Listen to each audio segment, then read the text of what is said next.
So we are live.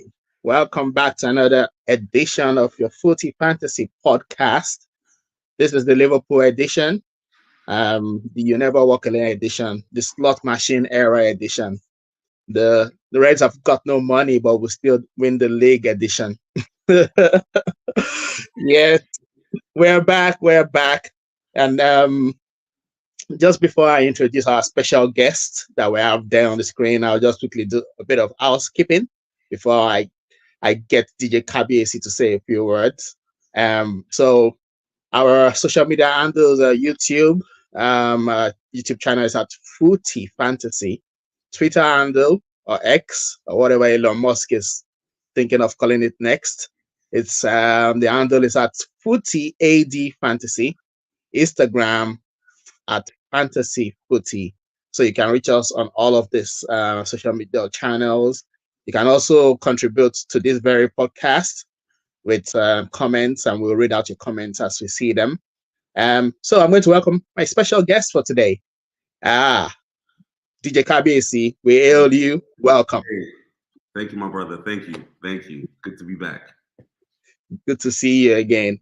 And before we proceed, Linger was supposed to join us today, but due to personal reasons, she won't be here. But we just want to say to Linger, you never walk alone. You never walk alone. It is well. But we'll do you proud, Linger. We'll do you proud. So let's fly right into it. The first topic for this very podcast, we'll do a review before we start talking about expectations. Because today, Liverpool, earlier today, I mean, for you guys, it's horrible. I mean, for me, 12:30 in the UK, well, I'm in Ireland, but 12:30 was a bit early. But I mean, for you, DJ KBC, I mean, it was probably 4:30 a.m. or something. 4:30 in the morning. My God. Rough. It is rough. Oh my God. Sorry. All the other teams, I didn't watch a game because after ours, I went back to bed. I don't blame you. I really don't blame you. Like that's commitment. When people say, "Oh, you fans are outside England, you don't, you're not real fans. You're not from Liverpool." I mean, look at that commitment. 4:30 a.m. Man, stimulating local economies by going to the bar at 4:30 in the morning is no one can challenge our commitment to this club. So, are the bars allowed to open that early though in your neighborhood? What does allowed mean? Define allowed. Because there are laws over here in Ireland where they can't. I think they don't open till maybe 7 or 8, and they can't sell alcohol till like maybe 12:30 p.m. Afternoon. So that's, I mean, they have laws regulating them here. So there are no 24-hour bars technically in I think Ireland. the laws say something similar to that. Disclaimer. I think California law is in alignment with that. I think so. I believe so. Okay. We'll leave it there. We don't want to put you in any trouble.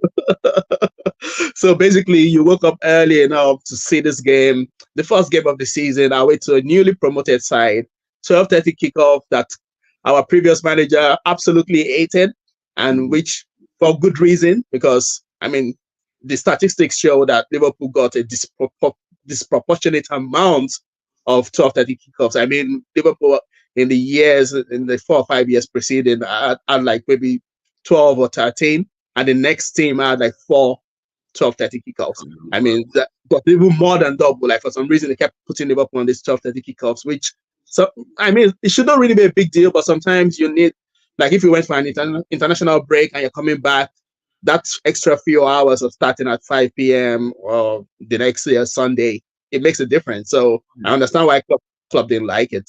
But anyway, we have a new manager, and it's not. It's not. No.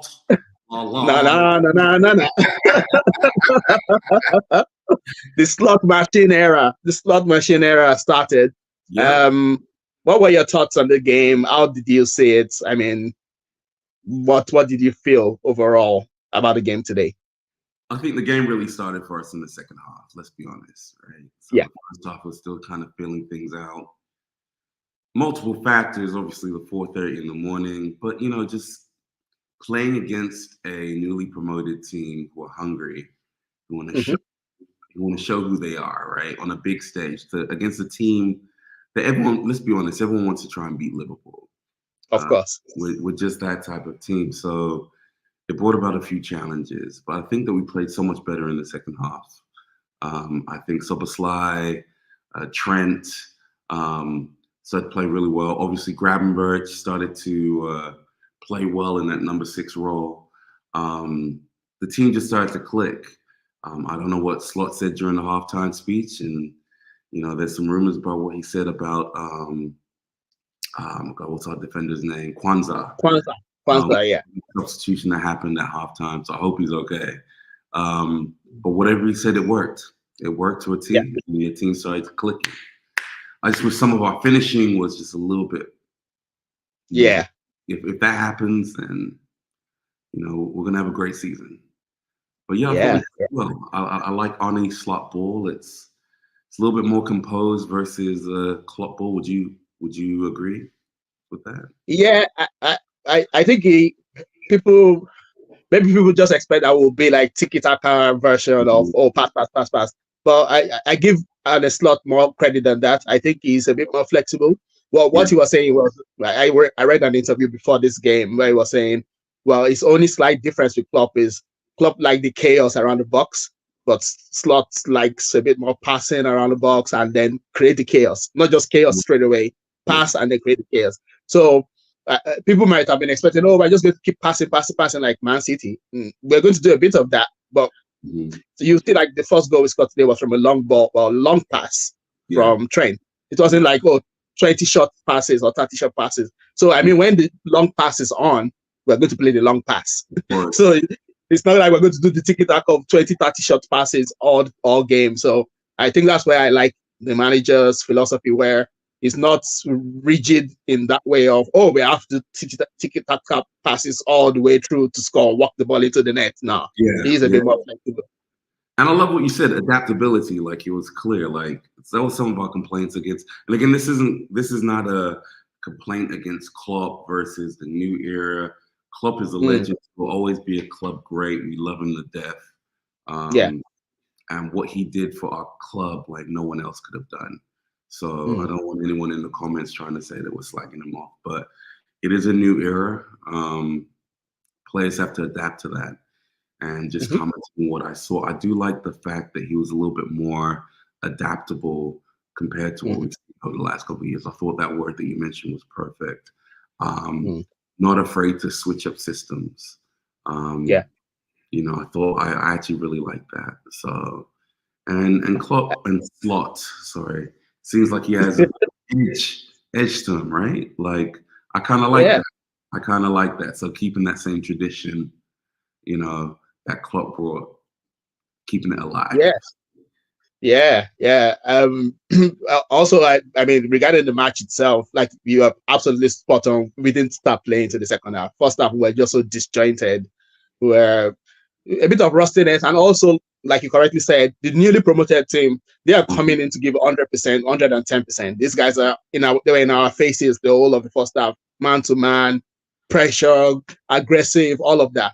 So that's to be expected. And it's good that we managed to ride it out, get to halftime goalless. And in the interview after the match, so he mentioned, and it's not mentioned a couple of things he did.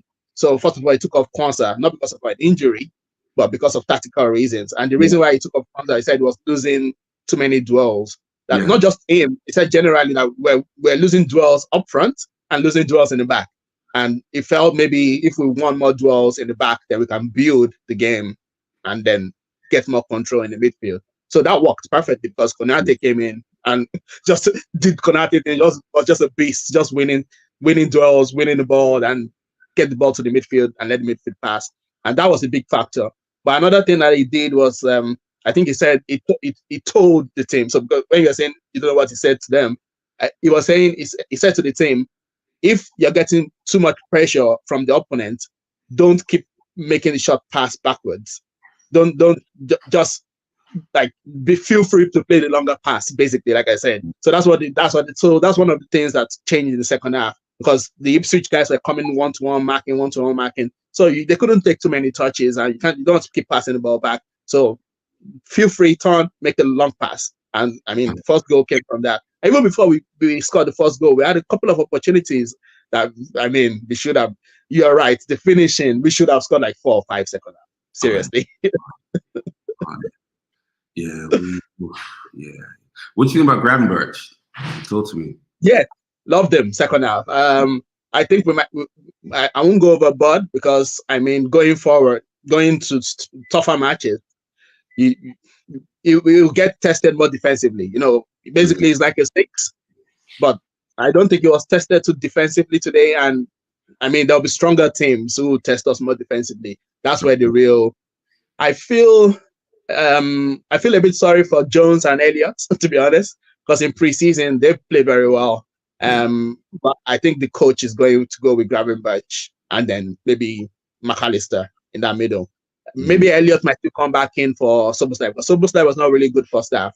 Second half he was better, but he was not really good. So maybe Elliott might eventually take Soboslai's starting spot. But I think the coach already has this mindset of Gravenberch, McAllister as the double pivot, and then another midfielder controlling things forward. I like him. The reason why I like him is on the ball. This guy is so good on the ball. I mean, you give him on the ball on the half turn, he's turning into space. He gets what the Twitter what do they call him? This experts call press resistant. He's press resistant. Like you're coming to press him, he turns away. Oh yeah, I love that. Love that. Yeah. You know, going back to Elliott and Jones, like the good thing about it is, you know, there's a little bit of depth there. You know, we have a little, you know, injuries are going to happen at some point. So I'm sure those fellas are going to get their chance to, you know, really put their emotion on the season. You know, but first game, I like what I saw.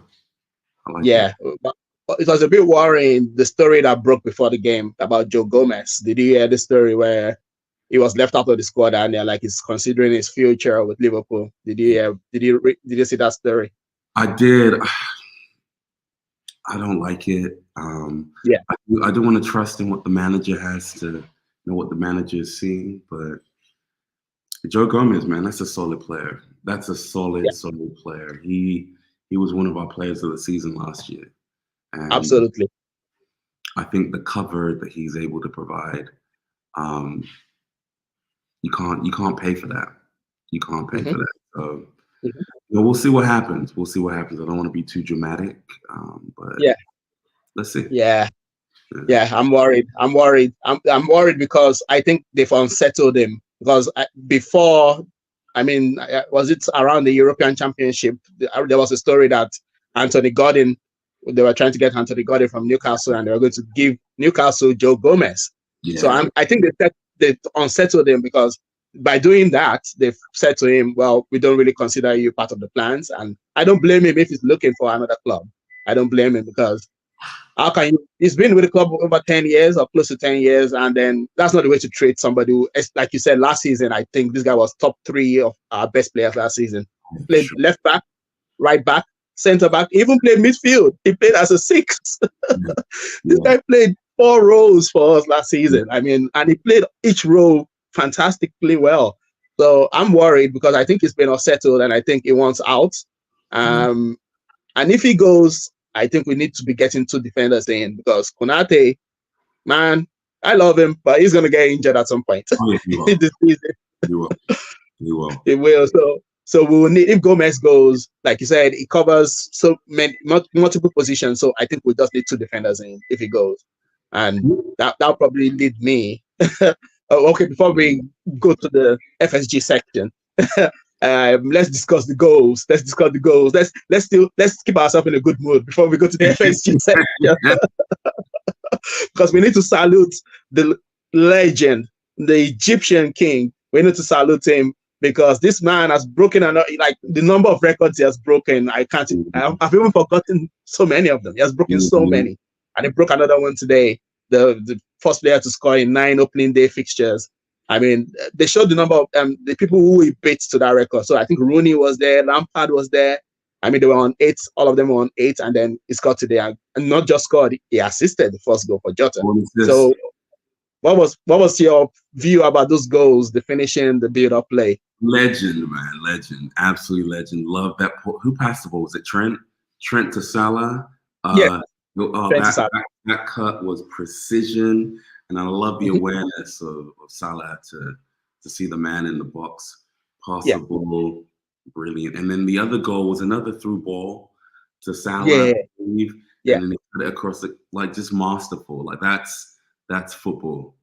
That is yeah. football right there. We're definitely blessed to be watching greatness on our screens every Hon- week. Honestly, Every I, week. I, I I was going to post something like that, similar to that. I was like, this is like a privilege because I mean, this guy is 32. Let's not forget. It's Yeah. not like he's still 26 or 27. And look at it, he's still the standard is still so high. Like Mm-hmm. already first game, 1 goal, 1 assist. He could have scored 2. He probably could even have had better. I think he had one that he set up for Diaz or something, and then Diaz missed it. I mean, this guy is oh Fatala. I mean, it's a pity he's in his final year, and I don't think he's going to sign a new contract, unfortunately, because I think he'll be looking for more money, and we know we don't have the owners who are going to be giving him that money. So let's go talk about FSG. Now, disclaimer: the last time, I think I had you here, and I think maybe we had maybe 2 other Liverpool fans. We had Tim, and when we talked about FSG, that day I was the host, so I tried to be a bit more diplomatic. I tried to like, no, not. I tried to see both sides of it. Today there won't be any of that. No diplomacy today. I'm not trying to balance anything. I'm going all in, but I'll hand it off to you first. Shameful. Transfer. Shameful. Sorry, sorry. Shameful. Shameful. Shameful. Shameful. These guys are clowns. I'm sorry, I've been saying this for years, but these guys are absolute clowns, and it's obvious what they're doing. You know, and the Yeah. irony about it, I'm not even going to talk about it from the Liverpool lens. Okay, Mm. in Boston, the Red Sox hate him. Yeah. I'm saying him as in John Henry, but no, it's the whole Fenway Sports Group. They hate Yeah. them. They Mm-hmm. absolutely hate them because they're doing the same thing to them as they're doing to us. New Mm-hmm. way. They're looking to buy the Boston Celtics. Yeah.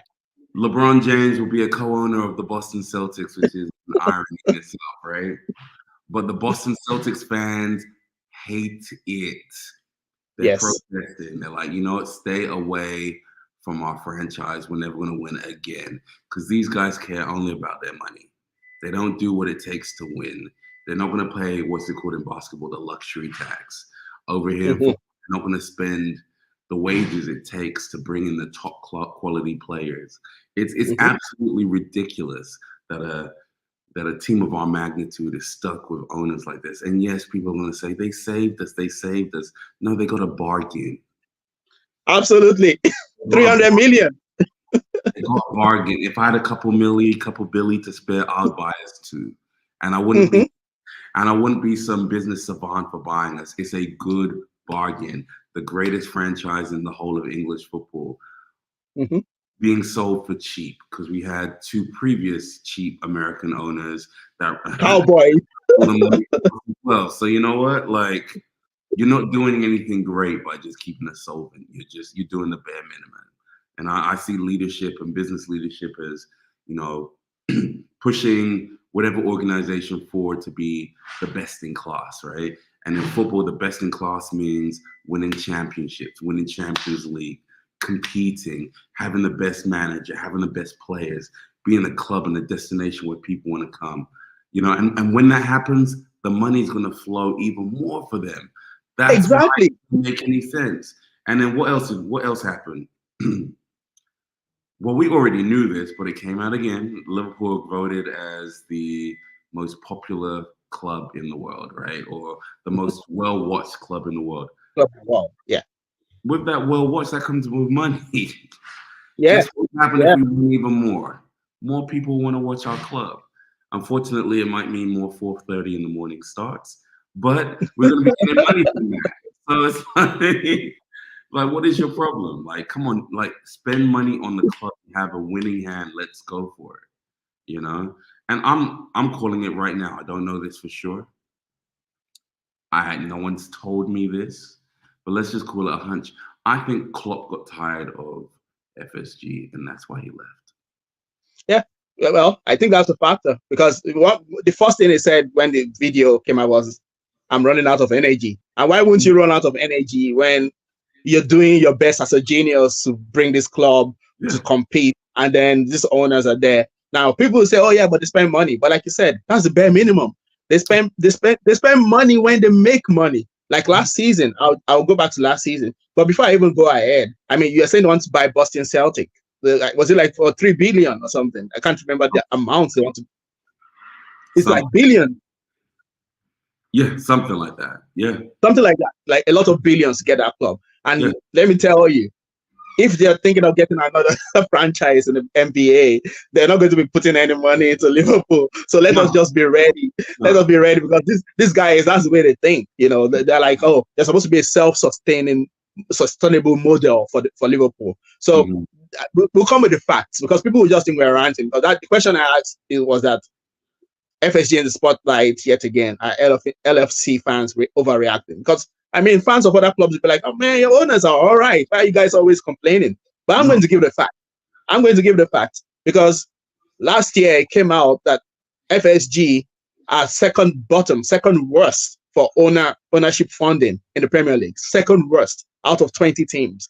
We are the fourth most valuable club in the world. Fourth most valuable. Like if they sold Liverpool tomorrow, they will sell Liverpool for 3 billion or 4 billion. And they bought Liverpool at a bargain of 300 million. So already they're going to cash out big time. But yet they don't put in their own money. They are allowed to put in their own money because the rules let owners put in money. But they don't. They don't put in their own money. They were on minus 37 million. Minus 37 million. That means they were even taking money out of the club as of last year. Yeah. They were not putting money into the club. They were taking money out of the club. So when people keep saying, "Oh, but they spent money, we bought midfielders." Like today, for example, we had Gravenberch, McAllister, and we had who was the third midfielder? Gravenberch, McAllister. We had three Soboslai. All of these guys were bought last season. So that's like, for people who argue and say, "Oh, but FSG spent money." Yeah, it's true. They bought in 4 midfielders last season. But do you know why? Because we sold Fabinho and Henderson. So we wouldn't have gotten those 4 guys if we didn't sell Fabinho and Henderson. That's the way they work. This season, top 7 leagues. These are facts. Top 7 leagues in Europe. 132 teams or whatever. Liverpool are the only club who have not signed any permanent signing. Liverpool are the only club with no signing, no permanent signing. None. Every other club have bought at least one player. We haven't. This is less than 2 weeks. Less than 2 weeks to the end of the transfer window. We have not signed anybody. Now they said, "Oh yeah, we're going to get Supermendy," and Supermendy said, "Okay, he turned us down." Fair enough. Maybe he didn't want to come because of family reasons or whatever. But that doesn't mean she don't spend the money again. That doesn't mean she just give up and say, "Oh well, there's nobody else we can buy." We've seen this film too many. We've seen this movie too many times, but we've seen this movie where they just say, "Oh well, that guy's not coming, and we don't have anybody else we can buy, so we're going to do nothing." We've seen this too many times. These guys are taking us on a ride. They're playing games with us. They're just playing games with us. And other rivals are strengthening. They always make excuses. "Oh, well, this year the excuse was, oh, the Euros are on. Copa America is on. Oh, we need to wait so we can explore the markets and make signings." But other clubs are signing players. And those clubs, like Yoruba, like the African parents would say, those other clubs have 2 heads. Other clubs are signing players. Why are you guys making excuses for? Like, say, "Oh, this guys just make me want to rant and rant and rant," because I just don't understand how they're limiting their ability to be successful. Like you said, if we become more successful, then more money, they'll make more money. Why can't they see that? Like, if they could just put a bit of their own money in, especially for top targets. We've lost out on Chumeni. We lost out on Bellingham. Last season, we lost out on Caicedo. This season, Supermendy turned us down. Like, man, imagine if we had Bellingham already. Just even Bellingham. We just had Jude Bellingham only. Just imagine that world-class talent, a game changer. But yeah, they wouldn't pay the wages.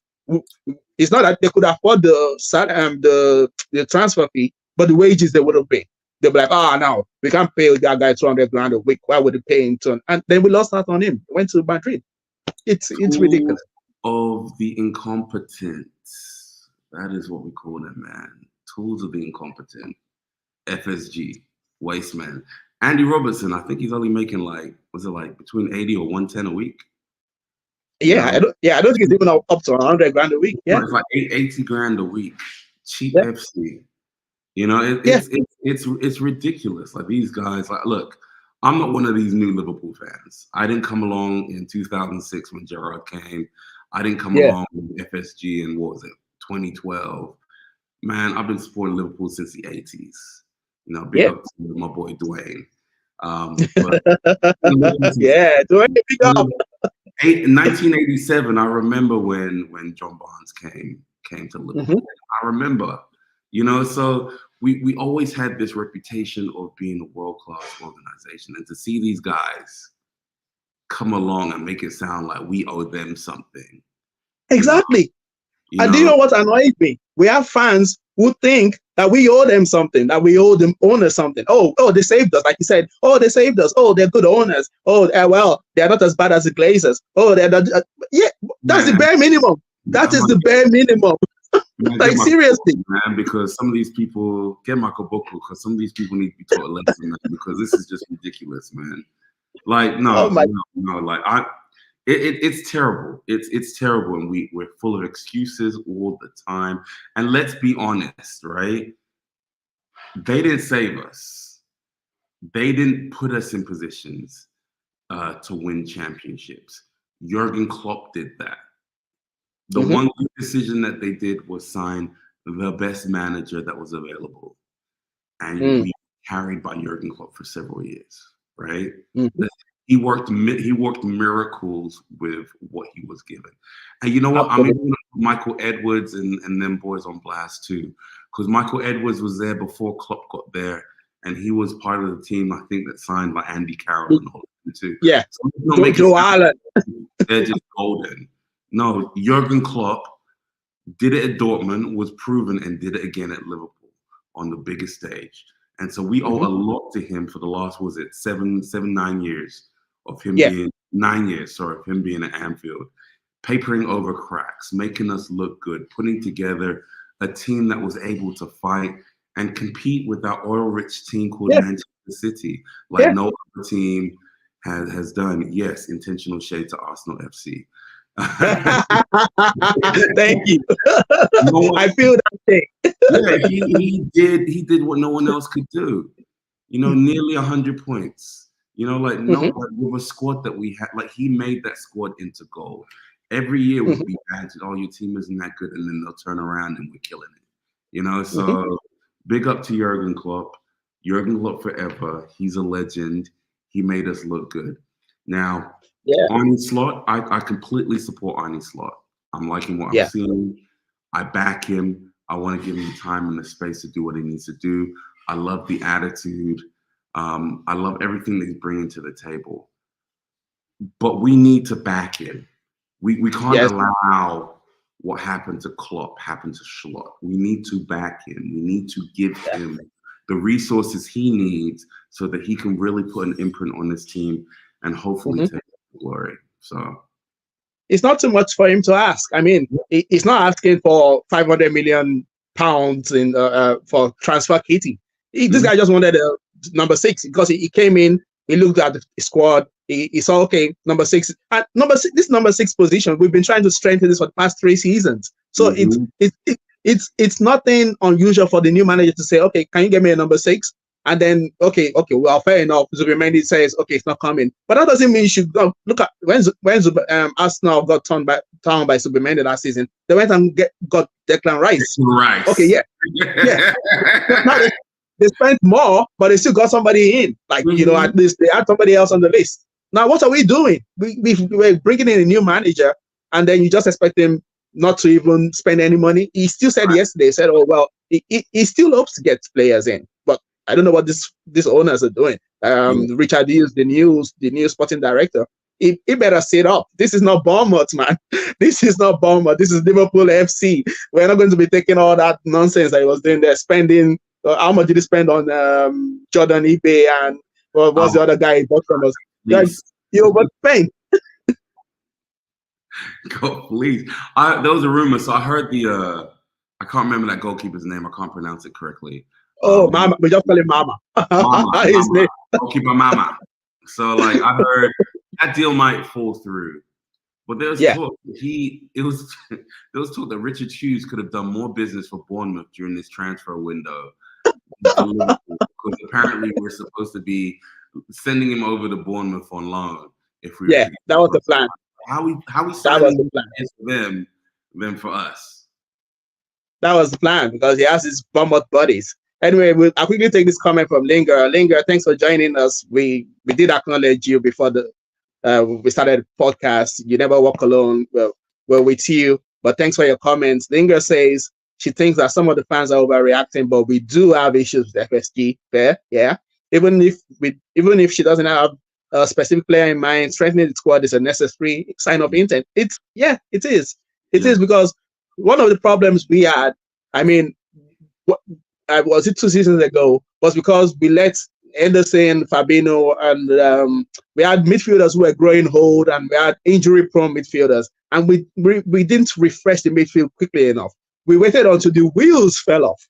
The wheels fell off, and then suddenly we said, "Oh, okay, let's go sign 4 midfielders." Yeah. Oh, wow. Is that what as a big club? That's not what she. Look at Real Madrid. Real Madrid, they win the Champions League almost every year. They win the league almost every year, but they still keep strengthening every season. They don't wait around. They don't wait around. The success is ready. So when one legend goes away, exactly. When the next one goes away, Camavinga. Exactly. When the next one goes away, they strengthen in advance. Succession planning. There's succession planning. That's what we should be doing. We shouldn't be waiting until the wheels fall off. We shouldn't wait like now. Look at this, Bola. We have Salah, final year of contract. Van Dijk, final year of contract. Trent, final year of contract. Why are they not sorting all this stuff out before the final year of contract? Now, we're at the risk of losing at least 2 of those guys next season. And then we're going to need to replace them and buy new players next. And the next season will come and they'll be like, oh, well, we need 5 players. We can't afford 5 players. So we just buy 2.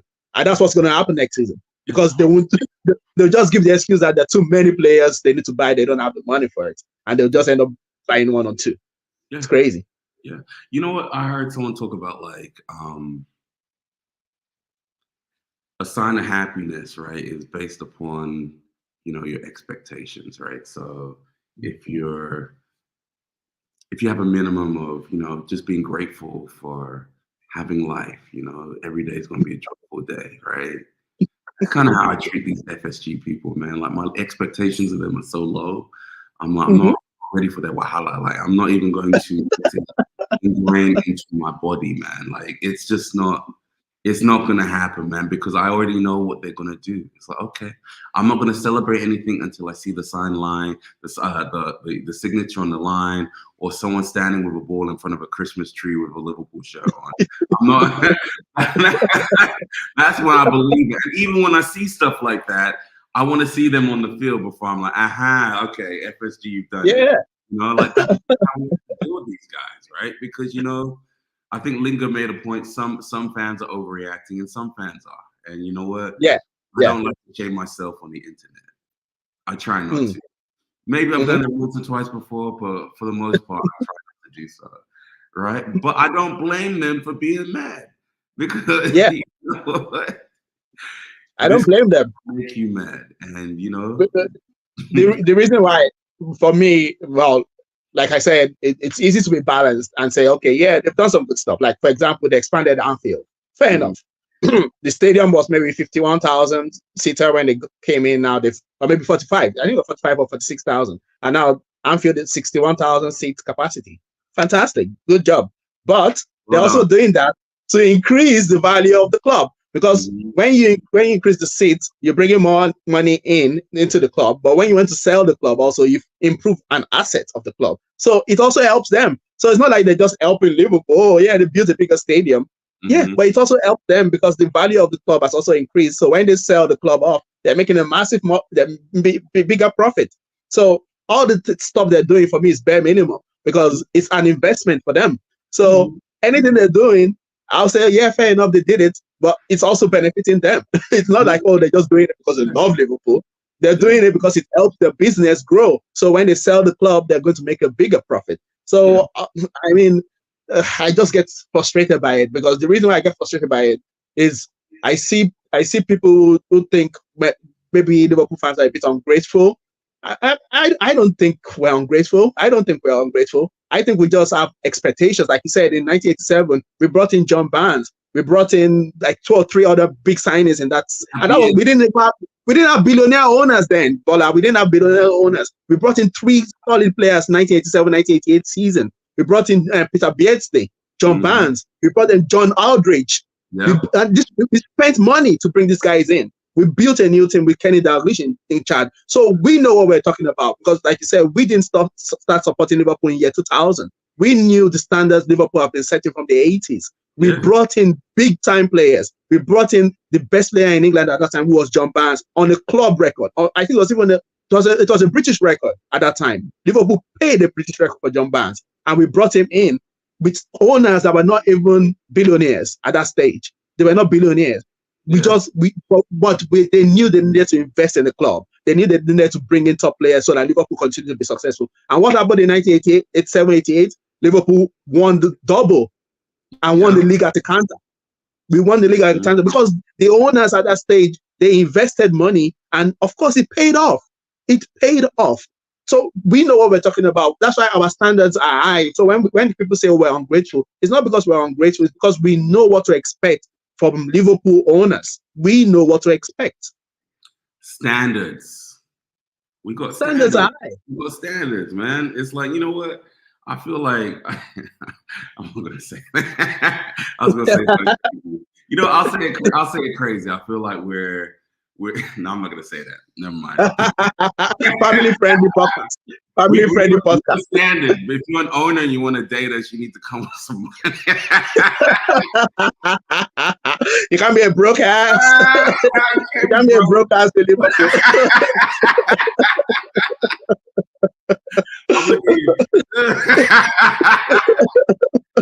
Linga says over here. Don't bring that over here. Do you know what our fans were singing today when we were playing Ipswich? They were singing, "The Reds have got no money, but they will still win the league." I mean, even the fans are taking the piece. The fans are taking the piece because, like, it's ridiculous. How can we be the 4th most valuable club in the world and we're behaving like as if we're a mid-table club, as if we don't have any money? How can we be behaving like how? Like, seriously. I heard a statistic that I think out of all the clubs in the world, like, we have the highest threshold before we even pass any type of FFP standard. Yes. In the entire world, like, we're actually the team that could probably buy like a $200 million player. Yes. Well underneath that line, and so like, this is just, you know, it's like, you know what, you want? I need to see what your credit score is. You want to come over here? What's your credit score? How much money you got in the bank? like Linga says. You like that? I mean, like Linga says, the only of the owners that she trusts is LeBron. Maybe LeBron could just take over Liverpool and be splashing some big time money for us. He's not broke, is he? He's not broke. So, yeah, because I mean, it's getting to that stage where it's so ridiculous that, I mean, why are we struggling to complete signings? Why are we struggling? Why are we selling to buy? It's even annoying. Like, this season, we're in profit. I mean, we've sold Carvalho, we've sold Bobby Clark, we've sold 50 mil up, 56 mil up, something like that. Yeah. We're already 56 million up. Like, what happened to the Caicedo money? I mean, Dwayne was asking this in the chat. Whatever happened to the Caicedo money? We had 100 million to spend on Caicedo last year. We didn't spend it. Right? Where did it go? Where did that money go, man? Seriously, what's happening? Are these guys taking us for fools or what? Like, where's all of this? Where's all of these excuses? The excuses are so infuriating. Like, all these excuses that, they loaned us. Somebody put a tweet from a financial expert or whatever, that the owners went to take a loan, and because of the loan, that the maximum Liverpool can spend this season is like 100 million. I mean, why are you taking a loan? What are you taking a loan for? Like, why? These guys are waste men. Like, I'm sorry. They are. Why are they taking a loan against the club? Nah. Excuse after excuse after excuse, man. Oh man, I've had enough. We like expensive things over here. We got standards, man. We got standards. Get out, man. There are standards, man. Yeah, I mean, even in the Mm. Even in the era where Man United was spending, Liverpool were also spending. So that they used to even beat us with that stake in the 90s when Ferguson's United were winning all the league titles. Liverpool still spent a lot of money. In Yeah. fact, that was one of the reasons people used to laugh at Liverpool, like, "Oh, you guys are spending, but you're not winning anything." Oh, But yeah. we still spend. So how did we go from there to this? Like, and we're expected to accept it and say, "Oh, yeah, we're grateful. Oh, thank you, our saviors." We're not going to accept it, man. We got standards, man. We got standards. We're not going to accept it. Toxic positivity. That's how they beat you down. I'm grateful. Grateful. Lord. We did this. We did this. I was like, man, Nah, these guys nah. are terrible. Well, but we're stuck with them, unfortunately. But Yeah. we're stuck with them for now. For me, I think eventually they'll sell up. I think they just want to grow. They want to grow the value of the club maybe to like 5 billion and then sell off. Because I don't see them sticking around forever. But in the meantime, we have a season ahead of us. So we're going to talk about the season ahead of us. So what are your expectations and Liverpool predictions for this season? How do you think they will go? Um, I believe in the football gods, man. So can't say too much, but I expect that we will do well. I like what I Mhm. saw, and I predict that we will do well too. So Very cautious, very cautious, very I'm not cautious. saying anything. I'm not going to say we're going to do this, we're going to do that. But I do like if we continue in the trend. I think that one of the best things that Jurgen Klopp did for us was to leave this amazing squad. A Yes. squad that was just put together, but with time, it's going to gel. It's going to become more cohesive. And Mhm. with Arne Slot's imprint into it, if we can make that magic work, anything is possible. You know. But unfortunately, my days of saying that we're going to finish this position or that position, I'm probably not going to do it. I feel like I get punished every time I say that. So I was in your shoes last season. I came into the season last season and I said, Liverpool, we're going to win the league. I really believe we were going to win the league. And I think we did have a good chance of winning the league. We mhm. just got ruled by injuries. And Yeah, let's say this clearly now. We're not saying the referees have a conspiracy against us, but we had some really, really bad decisions go against us last season. So that also really ruined our momentum in some games. oh, So for I sure. mean, I understand I was burnt badly last season because I said we are going to win the league, but we finished third. But this season, I don't think we're going to win the league. I don't. I think we're going to go maybe fairly close, like maybe compete a bit, Yeah, but I think we still have, unless we get really lucky with injuries. yeah, Defensively, I can see that we still need probably another defender, and up front, we will need everybody up front to stay fit, and that includes Diogo Jota. And the yeah, problem is Diogo Jota doesn't really stay fit all season. If he yeah, does, I think we have a good chance. I think we have a very good chance. If Jota and Konate can stay fit the whole season, I think we might have a good chance. But it's very, very, it's unlikely. It's yeah, unlikely from the record. So my answer to the question will be my expectations finish top four. Yeah. Champions League. I mean, there's a new format. This a Swiss model format to the Champions League. So I would expect us to get through that group. I mean, they have this weird way of doing it now. It's not going to be 8 groups of 4 teams any longer. It's just one big group.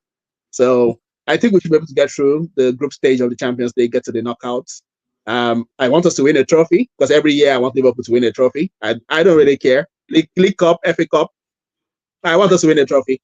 So yeah, I will take top four and a trophy. yeah, Um, Last year, I felt we had a great chance because of Klopp. Like you mentioned, he was a genius. I just felt we were ready last season, and we did go into. I think we got to April, like top of the league, or yeah, maybe close to the top. So we had a good chance last season. But this season, Klopp is gone. Slot, yeah, jury is out. I think it will be. I think it will be. I think it will do good.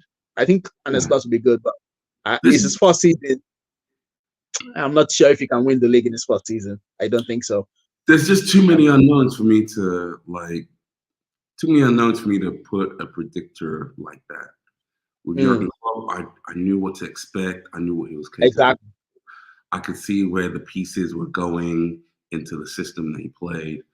Arne Slot, I'm still learning how he plays and still trying to Hmm. understand. I'm not sure if he's transitioning from a Klopp system into something more of his own, or Mm. if he believes entirely the same, or if he has the same thoughts that Klopp has. So we need to see those transitions as well. And because too much is in flux, I just can't put Hmm. um, put my finger on it and say what we're going to do. But Yeah. what my expectations are is for us to perform well. I want us to be competitive Hmm. um, in every competition.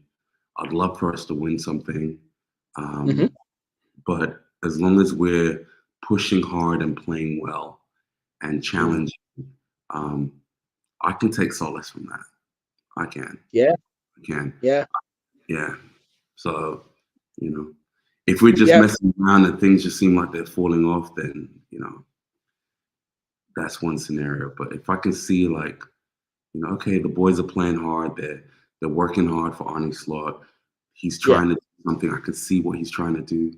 Um, we don't have to win every single time, but if I can see that we're moving in the right direction, I'll call that a positive first Yeah. season. So Oh yeah, yeah.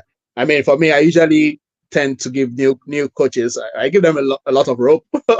I mean, I usually say maybe like at least they deserve at least 2 seasons, as long as it's not taking us to relegation or mid-table.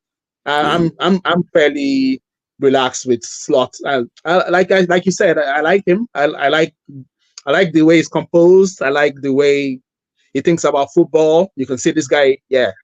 But sometimes thinking the way you think about football does not mean it to translate to the pitch all the time. yeah, So that's what the main factor is when we get our first setback.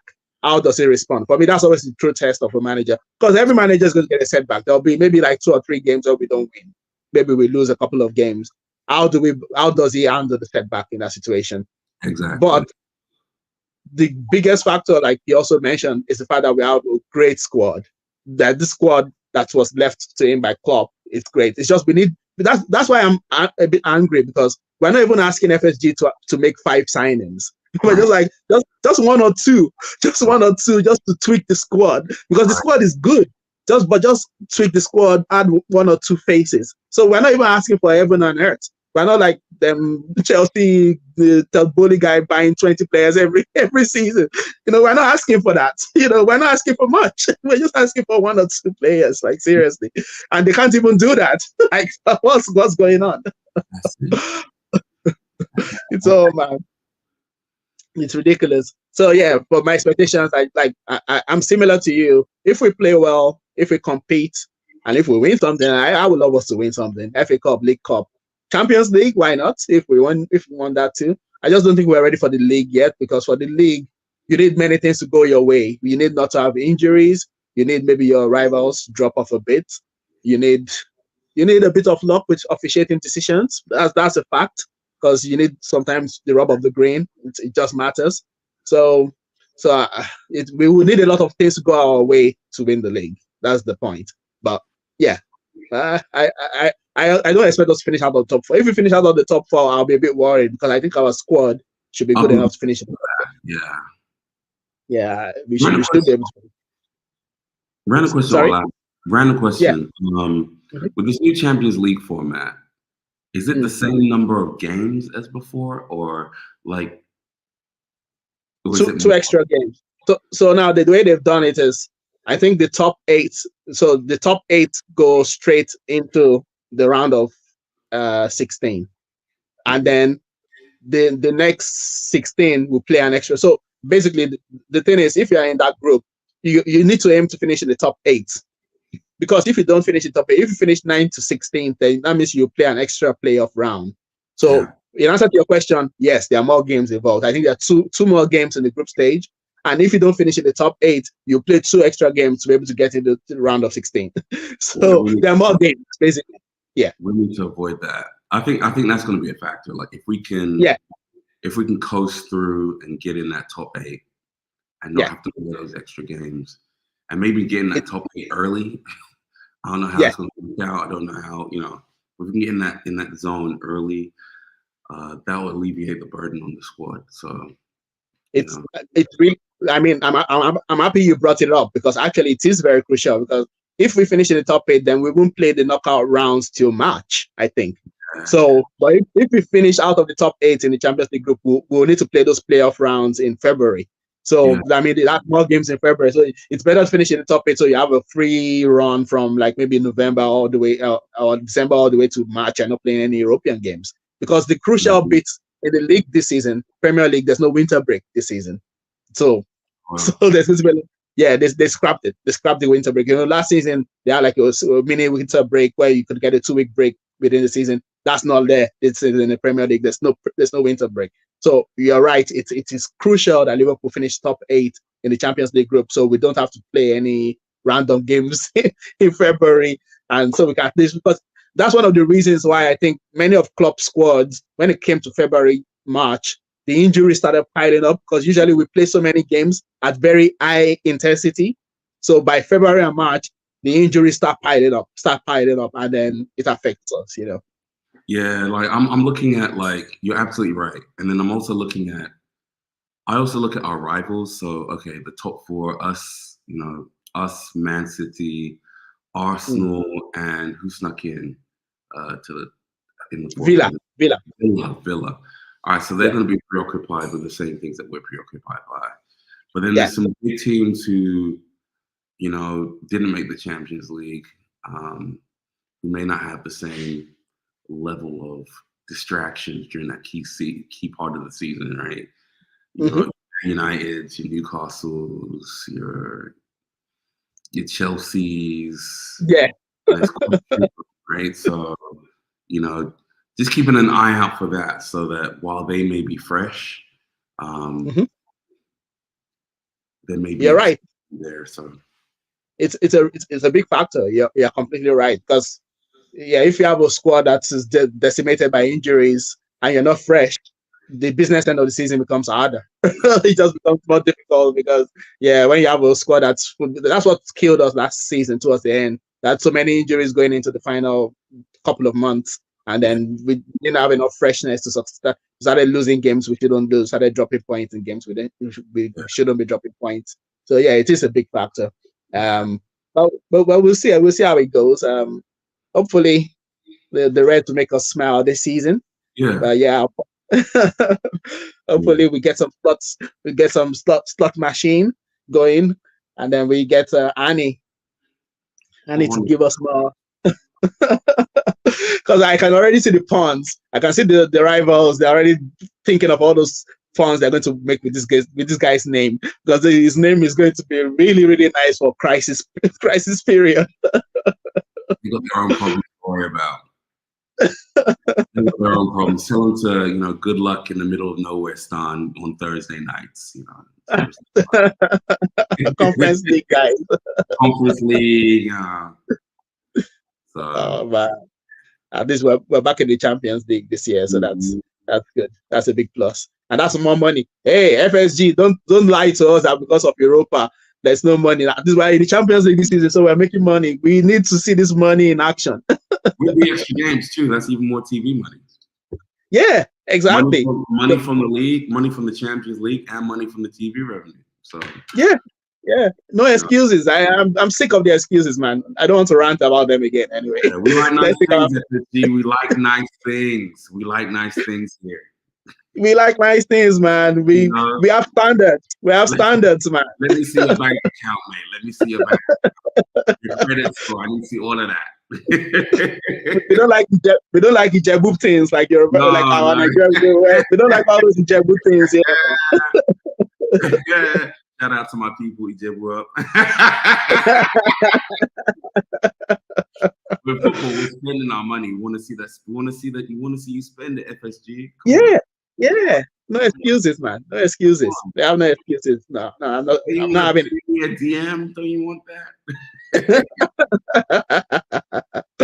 So we go to the final topic of the pod for today. Just a non-football topic. Yeah, I mean, did you get to see some of the Olympics? Did you catch some of the events? What was the overall view of the Olympics? I did. The Olympics, was always great. I'm a track and field guy, so Yeah. Watching that. It was great, man. Great to also see so much good melanin on our TV screens, just killing it. So Yeah. Yeah. everyone, Yeah. I know it's a football channel, but also shout out to Steph Curry, the GOAT of basketball. I know LeBron Woo! owns Liverpool, but go to basketball is Chef Curry. So, shout out. Well, I think it came on in the final. Well, I didn't watch it, but I just read about. So Steph Curry came on in the second quarter or third quarter and turned the game around, or what happened? Oh man, the guy scored like 4 3-pointers in like 2.5 Wow. minutes. One Wow. was like, I don't know if you know Wemby, but he's a 7'4" guy. There's an image of him Yeah. like squatting, like just incredible Wow. stuff, And then the gymnasts, Wow. shout out to the Yeah. other girls, Simone Miles, and Yeah. on the track was just amazing, man. I'm unbiased. I just like seeing everyone, do well. So, I'm not part of Yeah. this America Jamaica beef. I'm just.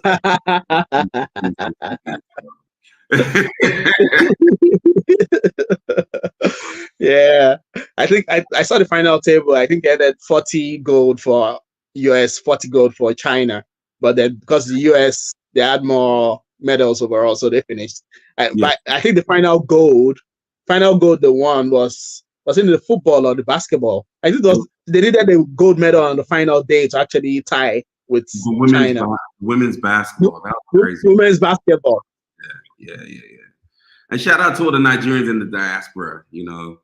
I'm sorry for the Nigerian Sports Association for messing you up, but Nigerians in the diaspora still killed it as well. So big up. They did. I saw a few of them. I was happy for them, and I was like, man, Nigeria went to this Olympics and came back with 0-0-0. Like seriously, wow, what a disgrace. But anyway, my question is like, when in all those sports, did you like if we took a time machine and you went back to your younger days, what sport would you think you'd have been an Olympian in? Like what sport? Oh, that's easy. Mm-hmm. Breakdancing, man. Like breakdancing. Oh wow. Did you see any of the clips?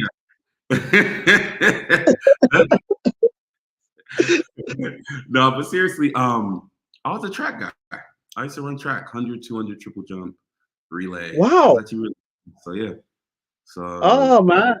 Oh damn. A little bit more training. Fortunately, my dad wanted me to focus on my book.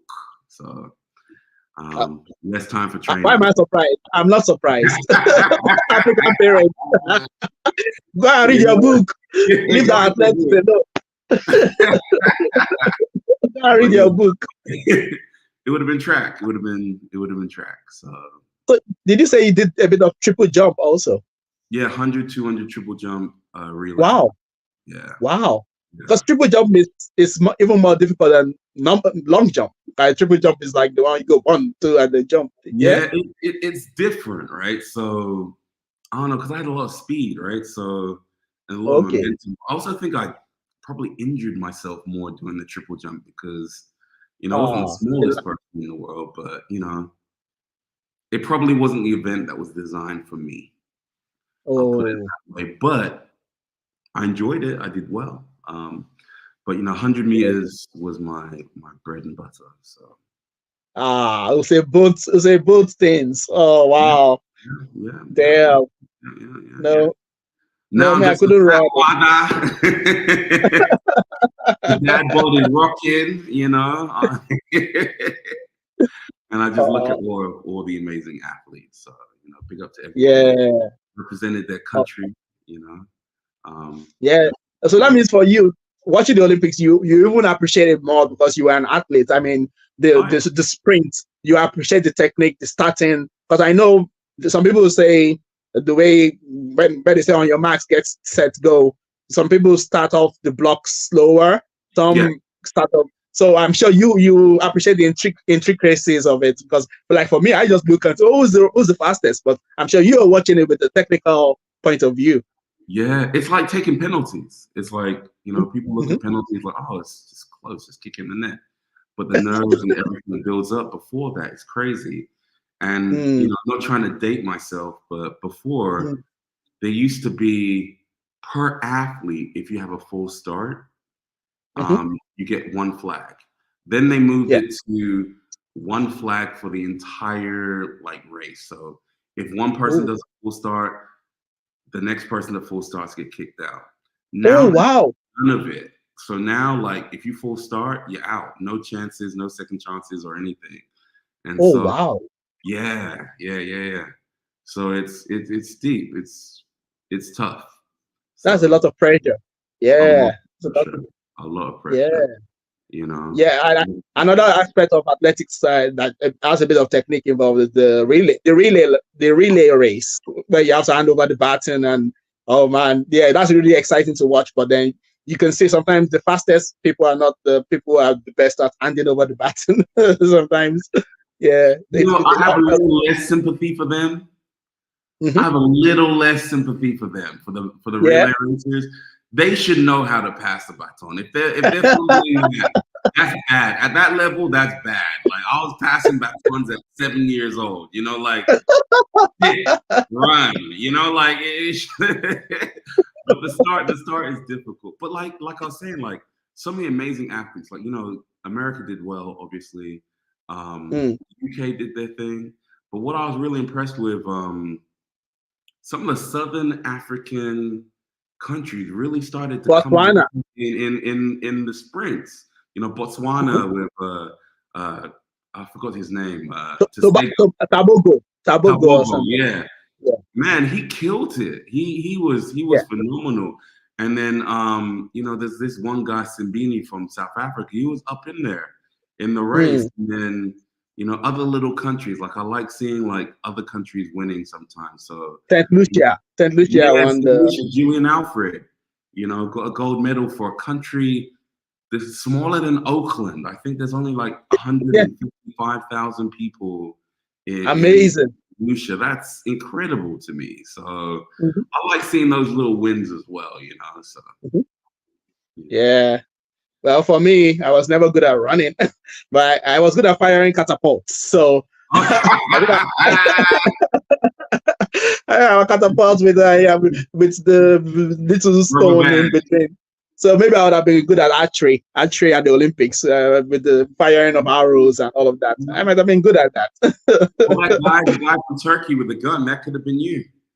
Yeah, the guy that became the meme of the Olympics. This guy was so laid back. He had no gear Uh-huh. on, no hearing protection, nothing. Just came and just and he won the silver. Yeah, yeah. Yeah, I think I would have been good at archery. That might have been good. But the next Olympics is in Los Angeles. So It how far is. is Los Angeles from where do you live? How far is Los Angeles from you? Oh, I live in the Bay Area. So I live in the San Francisco Bay Area. So I live in Oakland. So it's the other Mm, side of the state, but it's an hour okay. flight. I will be down there. Definitely. Oh yeah. Definitely. Just I'll be it's in the area. just it's just 1 hour flight away, so that's not bad at all. Yeah. Yeah. Yes. It's easy. Easy. I was So watching the closing ceremony and they had this sequence where Tom Cruise came to, I don't know if you watched it, where he came to carry the flag, Olympic flag, went in the airplane, flew all the way to London, then he flew all the way to San Francisco, dropped down, went to Hollywood. I was just like, man, America always going to DTM, kill it. DTM, doing too much. You're doing too much. Doing too But it's much. America. It's America, man. What do you expect? I gotta keep people humble. I gotta keep people humble, man. Again, I wasn't born here, so I don't, I'm DTM. Today I learned something new. Do yeah, too I much. was not born here. DTM. I'm not, no. So I'm like, come on, man, doing too much. Yeah, But it was of cool. course. It was cool. It, I'm it glad. was. But they Yeah. finished with Snoop rapping in Long Beach. I was like, wow. Yeah. Snoop and Dr. Dre showed up too to rap at the end. Yeah. I was like, And okay. for the rockers out there, the Red Hot Chili Peppers, Yes. and They sang before Snoop. Yeah. yeah, that was cool. That was cool. And maybe who knows in 4 years' time we could see DJ KBAC Hey, flipping the decks at the Los Angeles ah, Olympics. I'll be Yeah, playing the most non-LA music. I'll be playing Afro beats. yeah, man. I'll be Burna playing Boy, Afrobeat. eh, Burna Maybe Boy, I'll and do some all. Afrobeat remixes, you know. So I feel you. I feel you. I know you represent. I of know you course, represent. of course, of course. All No, right. So I'll just be rounding up now. We've had a fantastic chat. I mean, it's been two of us and we've done an hour. Fantastic. I mean, it was. we can give ourselves a pat on the back, like seriously. When I Yeah. talk to a legend, it's always easy, my friend. I'm talking to a Same legend. to you. Same to you. Same to you. Shout out to all the other Copites, you know, on our chat, man. Like I remember when I first joined the group, it was you and Dr. Saycat who was holding down the fort. You know, so Yeah. shout out to you guys, and I'm glad that the team is increased a little bit. You know, Yeah. Dwayne and Linger and all the Yeah. other people who have joined. You know, representing Liverpool on this chat. You guys make it a lot of fun. So Absolutely. Absolutely. And I mean, there are few other ones who probably don't talk a lot on the group, in the Facebook group, but I mean the group chats. I mean, I, I respect our fan base because we are not like some other people who are overly loud. We are not like Arsenal fans in quotes. mhm. So we know what we're on about. You know, we're not like this outrageously obnoxious people. Some of them. Mhm. So Monty, yeah, Khalid, shout out. You know, like we out here. You know, we're not Noah Lyles people. You know, like some fan bases are like Noah Lyles, but don't win the medals. Like, exactly, no. exactly. Oh, okay. Before I go, I just saw I've got Kwame's message, comment. Sorry, he says, "You guys look good, though. Honestly, think your team is complete. No new signing needed, really. Of course, a United fan will say Liverpool don't need new signings. Well, I don't know. It probably is not trolling. Well, that's the opinion of that Kwame, but I we know what we need, and we've been trying to fix that position for 3 seasons. That number 6, we've tried to buy Chomeni, we tried to buy Caicedo, and this season we've tried to buy Subemendi. So not just the fans, even the coaching guys know that we need to fix that position, and that's why they keep trying to buy somebody there. So we know we need somebody, and On that the quality, coaches we also like know. nice things. Yeah, On that we quality, like we like nice things. nice shiny things. Look at Man United, their new signing. What's their new signing? ZXZ or something. It's called for Actually, them yesterday. yeah. Yeah, yeah. Who doesn't like new shiny things? We also want new shiny things. No. FSG, take us out. Take us to a 5-star restaurant. 5 star. We want Salt Bay. We don't want Red Lobster. We don't want We don't Suya want on the road. We don't want Suya on the road. We want Actually, Salt I'll Bay. take you on the road any day. That's the bushman to be coming out. FSG, you can buy me suya any day. All right. So that's a wrap for today. Thank you guys for joining us. Thanks for the comments. Thanks, Linger, for showing up. Again, you never walk alone. Kwame, thanks for the comments also. Thanks for everyone who've listened to this podcast today. And like I said, I'll just quickly do the housekeeping. Once again, the social media handles: YouTube at Footy Fantasy, Twitter handle is at Footy AD Fantasy, and Instagram at Fantasy Footy. So you can reach us on any of those channels, and watch out for the next edition. I think there's a podcast coming out tomorrow. So join the guys who will be hosting tomorrow, and then we'll see you next time around. Thank you, DJ KBAC. We appreciate you. Stay Never great. walk alone, my brother. You never walk alone, my brother. Hey. Take it easy. Bye.